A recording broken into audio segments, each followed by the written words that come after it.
사무엘상 31장 요나단의 죽음의 내용인데요. 우리 31장 1절에서 6절까지 교독으로 읽고 마지막 6절은 함께 읽으면서요. 성도님들이 이런 질문 하시더라고요. 목사님, 열매가 도대체 뭘까요? 우리가 지난주 살폈는데 도대체 뭔지 모르겠어요. 어떤 열매를 맺어야 하죠? 그래서 오늘 본문을 통해서 조금 더 구체적으로 열매에 대해서 좀 살펴보는 시간을 갖도록 하겠습니다. 사무엘상 31장 1절에서 6절까지 교독으로 읽겠습니다. 1절 제가 읽겠습니다. 블레셋 사람들이 이스라엘을 침해 이스라엘 사람들이 블레셋 사람들 앞에서 도망하여 길보아 산에서 엎드러져 죽으니라. 블레셋 사람들이 사울과 그의 아들들을 추격하여 사울의 아들 요나단과 아미나답과 말기수아를 죽이니라. 사울이 패전함에 활 쏘는 자가 따라잡으니 사울이 그 활 쏘는 자에게 중상을 입은지라. 그가 무기를 든 자에게 이르되 내 칼을 빼어 그것으로 나를 찌르라. 할례 받지 않은 자들이 와서 나를 찌르고 모욕할까 두려워하노라 하나 무기를 든 자가 심히 두려워하여 감히 행하지 아니하는지라.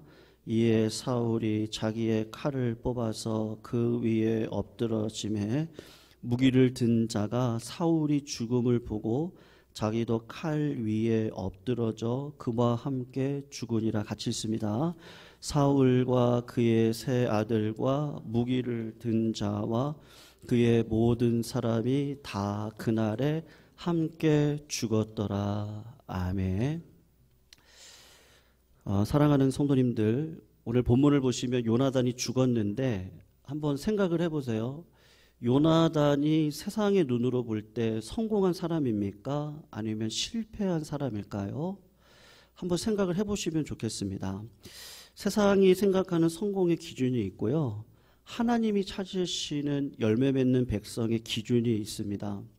그러니까 세상의 기준으로 보시면 요나단의 삶은 항상 양보하고 또 믿음으로 착하게 살다가 아무것도 되지 못하고 전쟁터에서 죽은 사람입니다.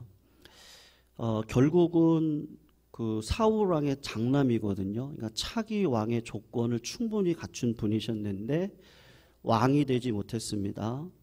다윗이 왕이 되고 결국은 죽었거든요. 전쟁터에서 크게 승리하다가 죽은 것도 아니라 패전하는 전투에서 온 가족이 함께 죽었습니다. 그래서 우리가 생각할 때 요나단이 믿음으로 살았지만 그렇게 하나님 앞에 쓰임받지 못한 사람이 아닐까, 우리가 그렇게 생각하면서 하나님께서 요나단에게 원하시는 열매가 과연 있었을까? 이제 그런 추측을 우리가 할 수 있습니다.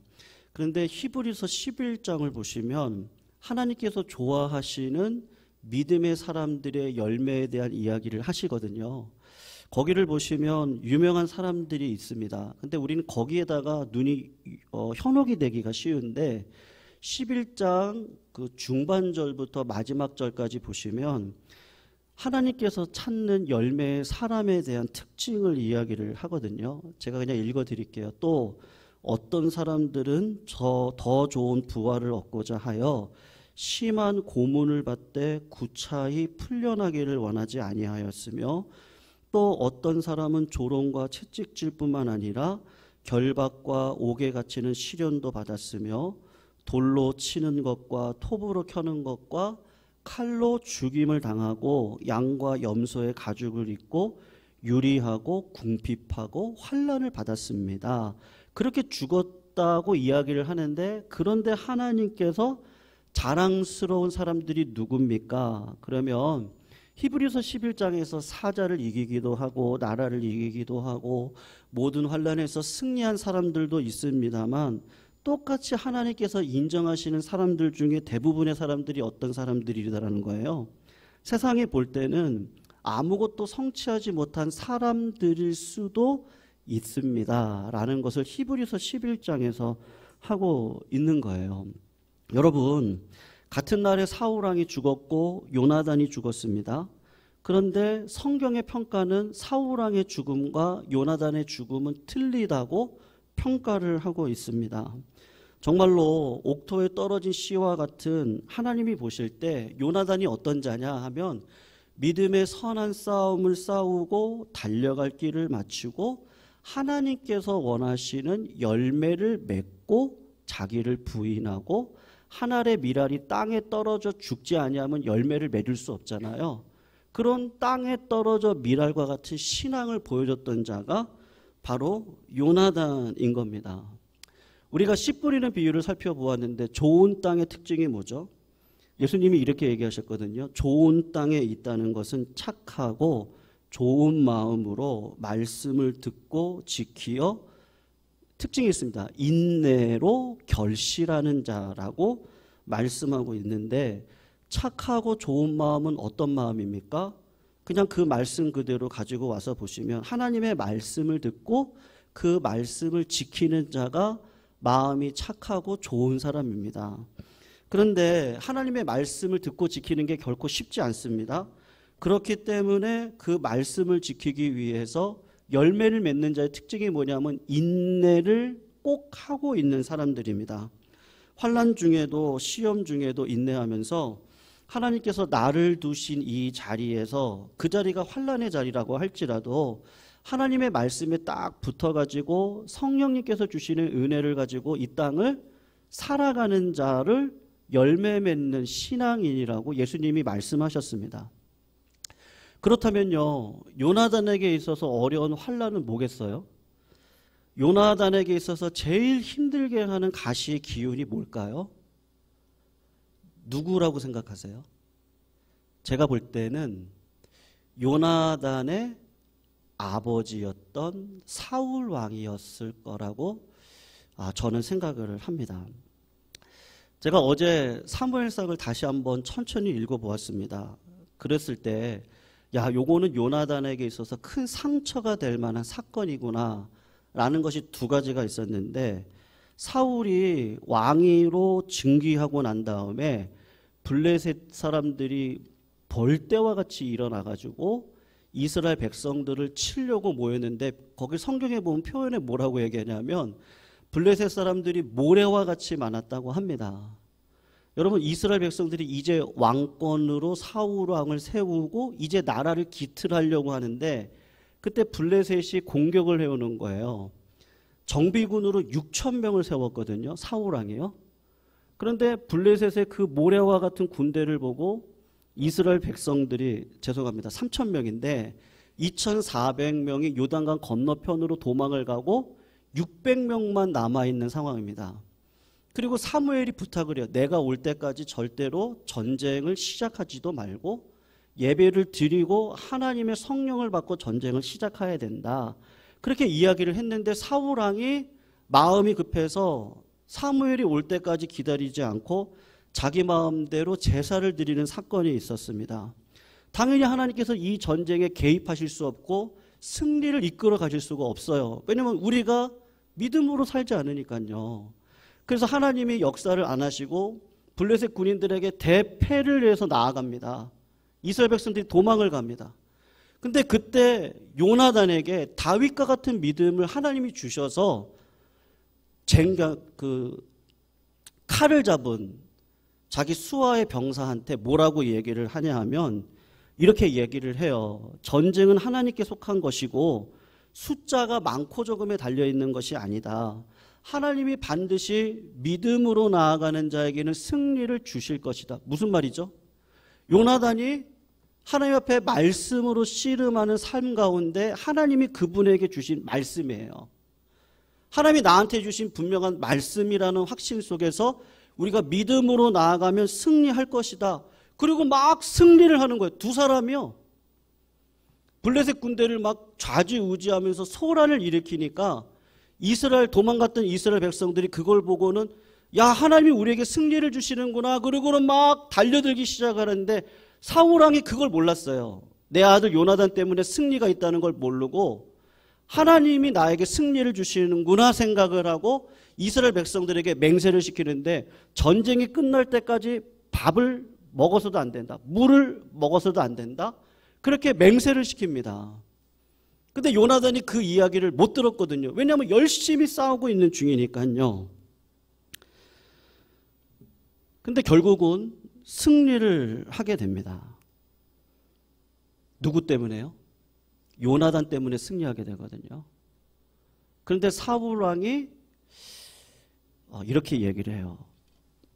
사무엘상 14장 44절 45절인데 한번 보실까요? 아버지가요 아들한테 하는 이야기거든요. 우리 같이 한번 읽어봅니다. 시작. 사울이 이르되 요나단아 내가 반드시 죽으리라. 그렇지 않으면 하나님이 내게 벌을 내리시고 또 내리시기를 원하노라 하니. 45절이요. 백성이 사울에게 말하되 이스라엘에 이 큰 구원을 이룬 요나단이 죽겠나이까? 결단코 그렇지 아니하니이다. 여호와의 살아계심을 두고 맹세하옵나니 그의 머리털 하나도 땅에 떨어지지 아니할 것은 그가 오늘 하나님과 동역하였음이니이다 하여 백성이 요나단을 구원하여 죽지 않게 하니라. 아멘. 결정적인 순간인데 아버지가 왕으로 즉위하고 난 다음에 하나님의 은혜를 따라서 승리를 시켜준 사람이 요나단입니다. 그런데 아버지 사울 왕은 요나단을 죽이려고 했습니다. 이유가 뭐냐면 딱 한 가지인데 자기 왕의 체면 때문입니다. 왕으로서의 체면이 손상되기 때문에 아들이어도 죽이려고 하는데 여러분 누가 그 아들을 살려줍니까? 백성들이 살려줍니다. 그 말은요 백성들이 다 알아요. 오늘 이 큰 전쟁의 승리는 요나단의 믿음을 통해서 요나단에 의해서 하나님이 주신 큰 승리라는 걸 압니다. 그러니까 백성들이 요나단이 맹세를 어겼으니까 사울왕이 죽여야 된다라고 했을 때 백성들이 말리는 거예요. 여러분 사실 거꾸로 생각하면 누가 말려야 돼요? 아버지가요. 내 잘못이잖아요. 내가 괜히 맹세하는 바람에 사랑하는 아들이 죽게 되어져 있어요. 아들은 아버지의 명령을 못 들었습니다. 그러면 아버지가 왕으로서 내 잘못입니다. 우리 아들은 죄가 없습니다. 저의 그냥 이 소욕이네요. 제 교만이었네요. 제 체면 때문에 그랬네요. 그리고 아들을 살려줍시다. 제가 대신 책임지겠습니다. 그게 아버지가 할 역할이 아니겠습니까? 그런데 아버지가 자기의 명예와 체면 때문에 진짜로 아들을 죽이려고 했어요. 여러분, 아버지한테 이런 상처를 받으면 그 아들이 아버지를 사랑할 수 있겠습니까? 이게 쉬운 문제가 아닙니다. 이게 실제로요. 그리고 두 번째 사건이 있는데 사울이 다윗을 사위로 삼았습니다. 그런데 요나단이 볼 때 아버지 사울의 욕심, 미움이 사로잡혀 있어요. 그래서 부당하게 다윗을 죽이려고 합니다. 아버지에게 찾아가서 이야기를 했어요. 그러니까 요나단이 얘기를 한 거죠. 아버지, 다윗은 충성된 사람입니다. 믿음의 사람입니다. 그리고 당신의 사위가 아닙니까? 그러니까 아버지가 이렇게 하시는 것은 부당한 일입니다. 합당하지 않습니다. 조언을 드렸거든요. 그랬더니 아버지 사울이 요나단에게 어떻게 했냐면요. 진짜로 죽이려고 창을 있는 힘을 다해서 던졌어요. 그러니까 요나단이 피하지 않았으면요. 그냥 그 창의 단박에 박혀서 죽을 운명에 처했을 뻔했습니다. 아마 죽었을 겁니다. 여러분, 요나단이 믿음으로 아버지를 공경하고 사랑하며 살기를 원하는데 요나단에게 가장 착하고 그 좋은 마음을 무너뜨리려고 했던 자가 누구냐 하면 자기 아버지 사울 왕입니다. 장남으로서 다 보았어요. 왜냐하면 가족이니까 아버지랑 늘 만나서 밥 먹고 얘기하고 그분의 마음을 다 알잖아요. 근데 이분의 마음 가운데 욕심이 있고 시기심이 있고 그리고 결혼을 빌미로 해서 다윗을 죽이려고 하는 것을 보았단 말입니다. 여러분 어떻게 보면 요나단의 입장에서는 잘 됐다. 그렇게 마음 품을 수 있죠. 내가 진짜 성골이잖아요. 정통속으로 하면 왕은 내가 돼야 됩니다. 그래서 사실 다윗과 진짜 원수가 될 수 있는 사람은 요나단입니다. 그런데 옥토에 떨어진 씨와 같은 요나단의 마음속에 착하고 좋은 마음으로 하나님의 말씀이 딱 들렸어요. 그 말씀이 뭐죠? 하나님이 분명히 얘기했거든요. 요나단에게 다윗을 왕으로 택했어요. 사울 뒤에는 다윗이 왕이 될 것이라고 하나님이 말씀하신 걸 들었습니다. 들었을 때 요나단이 그것으로 딱 끝을 냅니다. 그래서 다윗한테 가가지고 뭐라고 얘기를 하죠? 내가 하나님의 말씀을 들었는데 하나님이 말씀하시기를 네가 왕이 될 거다. 그리고 네 다음은 나다. 그러면서 이게 하나님의 뜻이란다. 그리고 다윗을 그렇게 변호를 해주고 그를 살리는 길로 끝까지 인도를 해줍니다.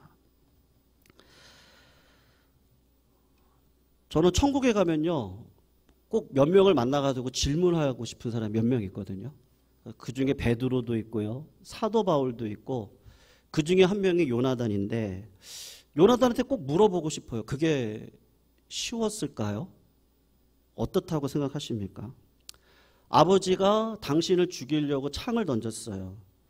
아버지가 상처를 주는 큰 말을 했습니다. 아버지가 당신에게 했던 모든 상처를 보았을 때 그게 쉬웠을까요? 아마 쉽지 않았을 겁니다. 그러나 하나님께서 요나단에게 그런 억울한 마음들, 상처들, 그걸 가지고 하나님 앞에 나아갔을 때 하나님은 신기하게도 어떤 마음을 주시느냐 하면 내가 당하는 환난보다 나와 함께 하시는 하나님의 위로와 은혜가 더 크다는 것을 실제로 경험하게 하시는 거예요. 그러니까 여러분, 신앙이라고 하는 것이 그냥 어떤 공식에 의해서 움직이는 게 아니라 인격적으로 하나님을 갈급해하고 그 하나님을 가난한 마음으로 찾으시면요, 그 하나님이 나한테 분명히 말씀하시는 것이 있거든요. 그 들리는 말씀을 따라서, 이게 들리는 말씀이잖아요. 하나님 나한테 분명히 하신 말씀이니까 아버지를 끝까지 사랑하고 다윗을 세우면서 네 다음이 나라고, 그게 하나님의 뜻이라고 그렇게 얘기할 수가 있는 거죠. 그러니까 문제는 뭐예요? 마음의 그 말씀이 진짜로 하나님의 말씀으로 나한테 하는 얘기라고 들렸다는 거예요. 여러분, 이분은 참 유명하신 목사님이신데요, 선교사님이기도 하시고 또 이 내적 치유를 우리 한국 교회에 이렇게 잘 하셨던 목사님이시기도 합니다. 이분의 간증을 제가 한번 이렇게 찾아서 들어보았어요. 안 믿는 가정에서 태어났고 아버지가 알코올 중독자예요. 아버지에게 참 많이 맞았습니다. 아버지가 알코올 중독자이기 때문에 아들뿐만 아니라 툭하면 엄마를 때리고 동생을 때리고 자신도 때리는데 그냥 손에 집히는 대로 그냥 그걸 가지고 다 때리는 겁니다. 그래서 때때로 아버지가 때릴 것이 없으면 허리띠를 풀러가지고 자기를 그렇게 때리는 거예요. 자기를 그렇게 때리면서 하는 이야기가 아버지가 네가 잘못해서 때리는 거다. 그리고 험한 말을 하는 거죠. 너를 우리 호족에서 빼버릴 거다.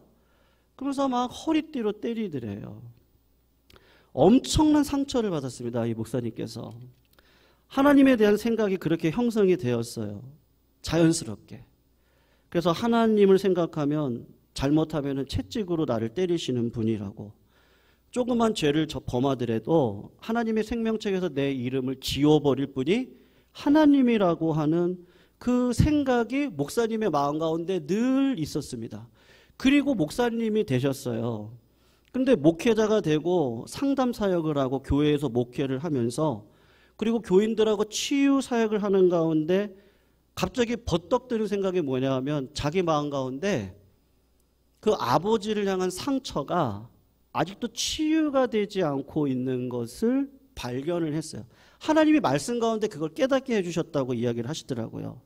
그리고 자기뿐만 아니라 많은 그리스도인들이 자기와 똑같은 상처를 가지고 있다는 것을 알게 되었는데 그 상처를 가지고 하나님 앞에 나아가서 말씀으로 씨름하고 기도로 씨름하는 가운데 육신의 아버지로부터 받은 상처가 치유되는 일들이 있었다고 간증을 하시더라고요.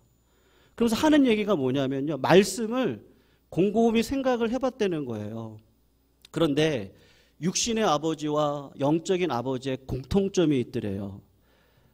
두 분 다 죄에 대해서는 징계를 하시더랍니다.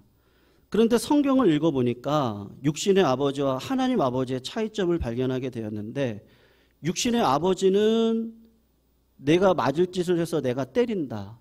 그리고 아무 말 없이 떠나셨어요. 네가 잘못했지만 내가 너를 사랑한다라는 말을요 한 번도 한 적이 없어요. 그냥 이 뭐 썩어 죽을 놈, 뭐 옛날 어르신들 했던 얘기 있잖아요. 뭐 똥물에 어떻게 한다 그러죠? 튀겨 죽일 놈. 응? 네 이름을 빼버릴 거야. 육신의 아버지는 그러셨어요. 근데 하나님 아버지를 보니까 하나님 아버지가 똑같아요. 죄를 지을 때는 심판하시는 건 맞는데 심판을 하시고 난 다음에는 항상 나를 찾아오셔서 위로하시고 회복시켜 주시고 다시 은혜를 베풀어 주시는 하나님이라는 거를 발견을 했어요. 아담과 하와가 죄를 짓고 난 다음에 부끄러워서 나뭇잎으로 몸을 가렸을 때 하나님께서 찾아오셔가지고 수치를 가리기 위해서 가죽옷을 입혀주셨습니다. 이 본문을 딱 읽는데요.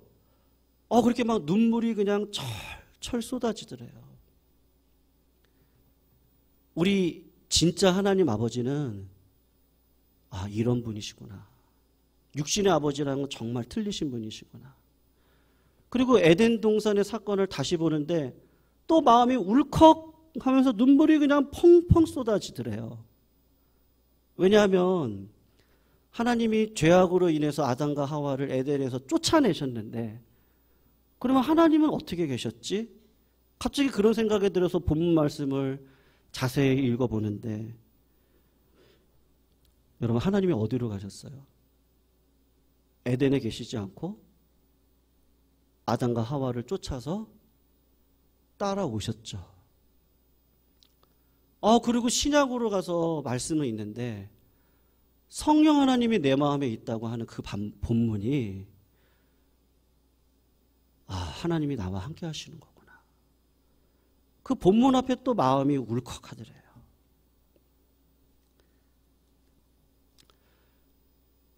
그렇게 몇 번을 울고 나니까요. 아버지가 안 밉더래요. 그리고 아버지가 우리 아버지 불쌍하신 분이구나. 아버지가 어떻게 하실 수가 없는 거예요. 술을 먹고 어떻게 할 수가 없어서 자식을 때린 것 뿐이었어요. 그 아버지의 마음이 그게 막 느껴지더래요. 그래서 아버지를 위해서 눈물을 흘리면서 기도를 했다고 그렇게 이야기를 하시더라고요. 여러분, 마귀가요, 요나단을 찾아와서 아니면 우리 어려움을 당하고 있는 우리 성도님들을 찾아오셔서 이렇게 시험을 하십니다. 네가 어려움 당하는 거, 환난 당하는 거, 왜 그런지 아니? 하나님께서 너를 사랑하시지 않기 때문에 그런 거야. 너 왕이 안 된 거 왜 그런지 알아? 하나님께서 다윗을 더 사랑하기 때문에 그런 거야. 자꾸 마귀가 와서 하나님은 너는 관심이 없다. 너보다 다른 사람을 더 사랑한다. 그러니까 네 가정이 그런 꼴이지. 마귀는 자꾸 그렇게 이야기를 합니다. 그런데 요나단에게 하나님이 어떤 은혜를 주셨어요? 인간적으로 생각해 보면요, 요나단이요. 자기를 진짜 죽이려고 했잖아요. 아버지가 사랑할 만한 존재겠어요? 절대로 아니요. 우리 성도님들 가정에 대한 여러 가지 기도 제목들을 이야기하시는데요. 시아버지, 시어머니가, 남편이, 아내가 그런 일을 했어요. 사랑하실 수 있으세요? 이거 현실적인 문제거든요. 인간의 본능으로는요, 그냥 포기해버려요. 영혼을 놓고 기도하는 거 멈춰버려요. 그게 마귀가 원하는 거죠. 요나단에게 어떤 말씀이 걸렸겠습니까? 10계명의 5번째 계명이요. 내 부모를 공경해라. 제가 요 근래 조금 이렇게 눈이 좀 다시 보이게 되더라고요, 제가요. 제가 뭐 구체적으로 말씀드릴 수 없지만 제 마음 가운데 이번 한 주가 주시는 하나님의 음성은 야, 찬양아. 야, 너보다 우리 성도님들을 봐라. 다 너보다 낫다. 야. 다 너보다 낫다. 그런 마음을 주시더라고요. 그래서 제가 곰곰이 생각해 봤어요. 내가 만나는 동역자들, 내가 만나는 또 많은 분들이 또 계시잖아요. 야, 다 너보다 낫다. 이렇게 생각해 보니까요, 다 저보다 나아요. 여러분, 부모를 공경하는 말이 억지로 되겠어요? 그러니까 그 말씀을 붙들고 몸부림을 치면서 하나님 앞에 나아가는 거죠. 근데 신기하게도 하나님이 어떤 마음을 주세요? 긍휼한 마음을 주세요. 그리고 하나님의 마음을 주세요. 요나단이 죽는 날까지 아버지를 버리지 않았다는 게 오늘 본문에서 증명하고 있는 본문입니다. 요나단은 아버지를 끝까지 따라가요. 자식이잖아요. 우리 아버지가 악한 길을 걸어갔다 할지라도 하나님이 나한테 맺어주신 아버지예요. 끝까지 지키는 일을, 믿음의 선한 싸움을 싸우는 일을 멈추지를 않습니다. 왜요? 하나님 그렇게 말씀하시니까요. 우리가 그냥 지나가는 말씀들이 그 말씀을 의지하고 1년을 고민하고 2년을 고민하고 3년을 고민하다 보면 하나님이 그 말씀이 성육신 되어져서 예수님처럼 살아가는 자리에 나를 이끌어 가시는데 우리 주님이 어떻게 하셨어요? 그냥 내가 져요. 내가 지고 끝까지 그것을 감당하는 거죠. 성경을 가만히 들여다보시면 하나님이 좋아하고 하나님이 정말 기억할 만한 사람이 있습니다. 맞아요. 히브리서 11장에 보면 기드온도 있고 삼손도 있어요. 근데 그 히브리서 11장을 자세히 읽어보시면 그런 사람들보다 하나님이 더 쳐주시는 사람이 있더라고요. 근데 그 사람이 누굴까 했을 때 요나단이라는 생각을 점점 더 확신하게 되었습니다. 하나님은 하나님의 사람을 아십니다. 착하고 좋은 마음을 끝까지 유지하고 그리고 그 마음 가운데 말씀이 세력을 얻습니다. 그런데 이 착하고 좋은 마음이 어디서 힘을 얻습니까? 다른 데서 힘을 얻는 게 아니고요. 말씀 가운데서 힘을 얻는다고 하는 것을 내 마음 가운데 확신합니다. 그래서 이 말씀을 꼭 봅니다. 이 말씀을 어떻게 하든지 내 말씀이 되도록 하기 위해서 붙듭니다. 하루에 10분씩 하나님의 말씀을 의지하다가 점심때 생각이 나는 거죠. 내가 이 말씀 붙들고 살아야 되는데 내가 새벽에 묵상했던 말씀이 뭐지? 점심때 또 생각을 해요. 저녁 때 생각을 하고. 그러다가 이 말씀을 내가 붙들고 살아야 되니까 적어야겠구나. 제가 청년 시절에 썼던 일기장이 있거든요. 그래서 다시 한번 봤어요. 몰래. 별의별 이야기들이 많이 있었더라고요. 근데 그때가 하나님의 음성을 진짜 명확히 드렸었고요. 그때가요. 물론 뭐 지금이 그렇지 않다는 얘기는 아닌데요. 그때가 더 훨씬 순수했구나. 왜냐면 진짜 그렇게 살고 싶었거든요. 그래서 7가지 기도 제목을 나눠서 제가 붙여놨더라고요. 중보기도하는 날. 제가 청년 때 어떻게 그렇게 기도했을까? 온 나라와 민족을 위해서 토요일 날은 기도를 하고 주일날 새벽에는 주일학교 부서와 제가 중고등부를 맡고 있었거든요. 아이들을 위해서 기도하고. 여러분, 하나님의 말씀의 세력을 어떻게 얻죠? 이게 조금 패러독스인데요. 말씀을 지키려고 하다 보니까 내 안에 이런 은혜와 힘이 없다는 것을 압니다. 그래서 하나님 너를 좀 도와주세요. 하나님. 성령 하나님 제 마음을 좀 주장해 주세요. 제가 가난하고 제가 힘이 없어요. 저 그냥 놔두시면요. 저는 분명히 이럴 사람이거든요. 악을 악으로 갚을 사람이에요. 저는 그래요. 제가 그런 사람입니다. 예수님이 뭐라고 얘기하시죠? 심령이 가난한 자가 복이 있나니 천국이 저희 것이다. 이게 무슨 말이죠? 가난한 것 자체가 천국이거든요. 말씀대로 살아가는 것이 내 힘으로 안 됩니다. 성도님들, 천국에 있는 사람이 누구를 자랑하겠어요? 저는 자기를 자랑할 수 있는 사람은 아무도 없다고 생각합니다. 천국에 있는 사람은요, 자랑을 하는데 나와 함께 해주셨던 하나님의 은혜를 자랑할 뿐이지. 아니, 제가 여기까지 커 온 것에 대해서 누가 자랑을 해줘요?